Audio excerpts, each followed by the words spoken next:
Lo que también plantea Bunge es que el conocimiento científico debe o tiene varios caracteres que deben cumplirse. Hay muchos que están relacionados y que de uno se desprende el otro. Hay otros que aportan cierta claridad cuando uno va a realizar una investigación y lo debe tener como principio rector. Porque una investigación no tiene sentido si no se comunica, o no tiene sentido si no responde a ciertos preceptos de sistematización o de metodologías. Yo ahora lo que voy a hacer, ustedes ahí tienen nombradas todas las características que plantea Bunge, se las voy a ir explicando una por una, o las relaciones que tienen entre ellas, y por hoy cortaríamos este capítulo. La semana que viene vamos a seguir con otra parte de este capítulo para ir introduciéndonos en bibliografía un poco más específica de lo que es metodología de la investigación. Pero este capítulo me parecía bastante interesante como para hacer una introducción leve a lo que es la teoría epistemológica. Dentro de lo que son los caracteres, el primer carácter que plantea Bunge es que el conocimiento científico debe ser fáctico. Esto quiere decir que el objeto que se estudia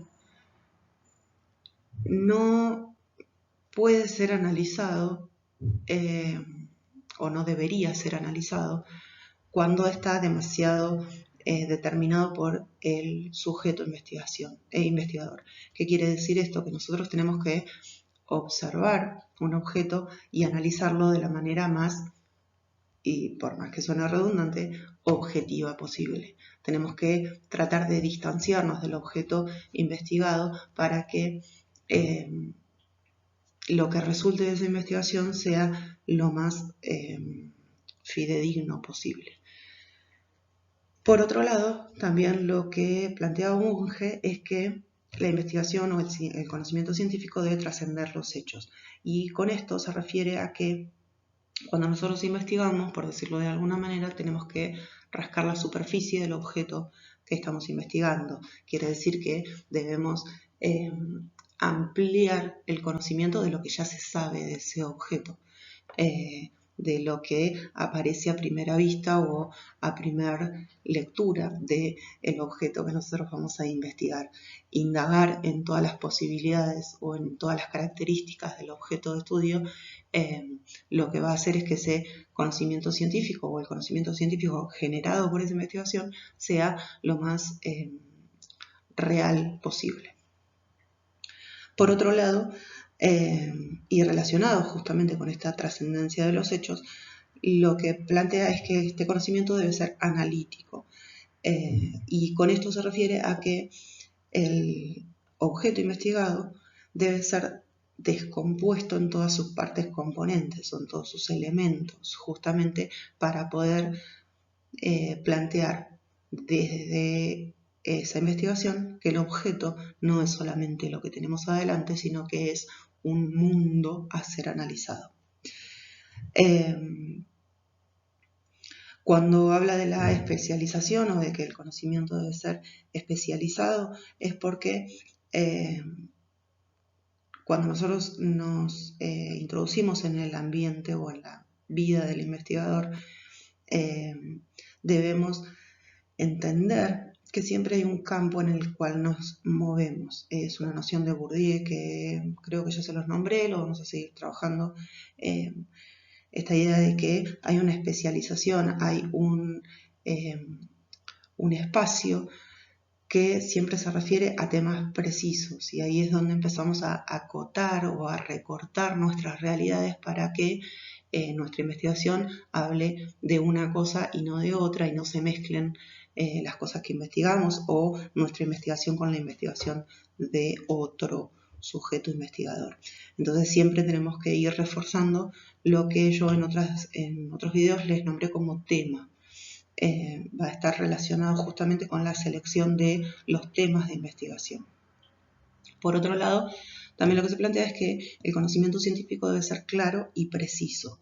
¿Por qué? Porque si nosotros no efectuamos las sistematizaciones y las precisiones dentro de nuestra investigación, lo que investiguemos o el producto científico que resulte de eso no va a poder comunicarse, por eso están relacionadas las dos características esas.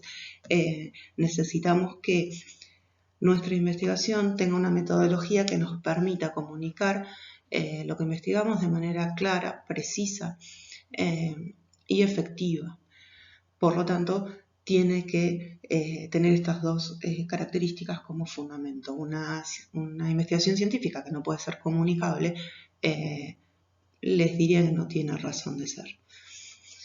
Por otro lado, cuando habla de el aspecto verificable de la investigación, es porque a lo que hace referencia es que todas las hipótesis que nosotros planteamos dentro de los objetos de estudio, dentro de las investigaciones, deben pasar por el tamiz de la experiencia.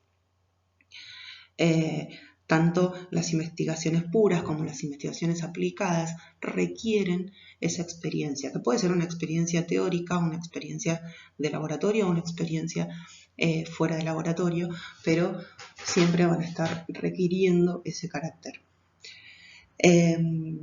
Cuando hablamos de lo metódico de las investigaciones o del conocimiento es porque todo el trabajo del investigador debe estar planificado, debe tener pasos precisos, debe estar organizado de una manera determinada para que, con el fin de que la investigación sea comunicable, sea o llegue de la manera más clara posible. Por otro lado, también se habla de la sistematización, y es porque una investigación que no tiene planificación y no es sistemática, resulta en una investigación poco clara. Por lo tanto, siempre vamos a estar hablando de esos principios rectores. Cuando habla de la generalidad o la generalización, a lo que está haciendo referencia es que los hechos o los objetos que nosotros planteemos como investigador y lo que resulte de esa investigación debe poder generalizarse.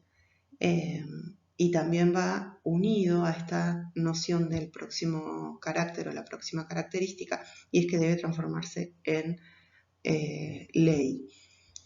¿Por qué? Porque en realidad nosotros planteamos la investigación en, por lo general, un hecho o un objeto particular, pero las ideas que atraviesan ese trabajo se intenta que puedan ser aplicadas a todos los objetos similares o a todos los temas similares. Por eso la búsqueda del carácter de ley. Con respecto a lo de ser explicativo y ser predictivo, es porque las dos características hablan de la posibilidad de explicar algún objeto, de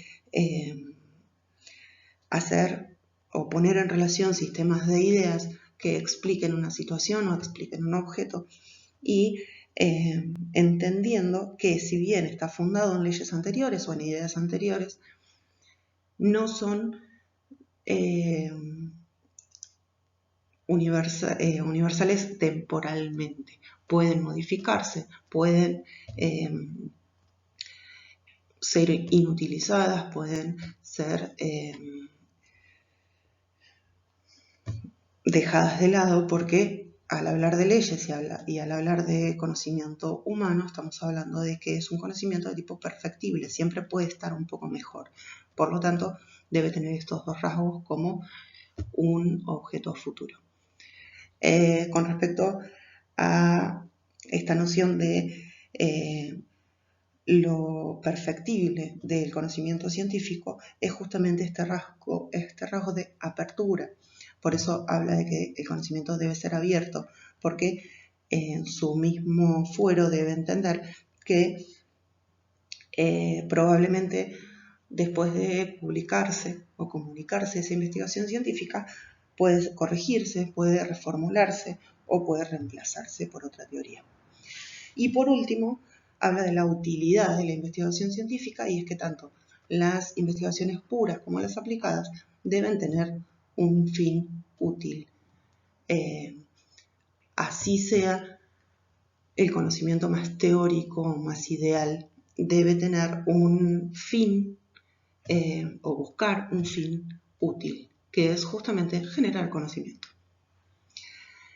Por hoy, no sé si los mareé, quería hacer un video cortito para no ir perdiéndolos, pero cuando piensen en la investigación, en la planilla que yo les pedí que me llenaran y demás, piensen en todos estos rasgos y en las posibilidades de aplicar todo esto a su propia investigación.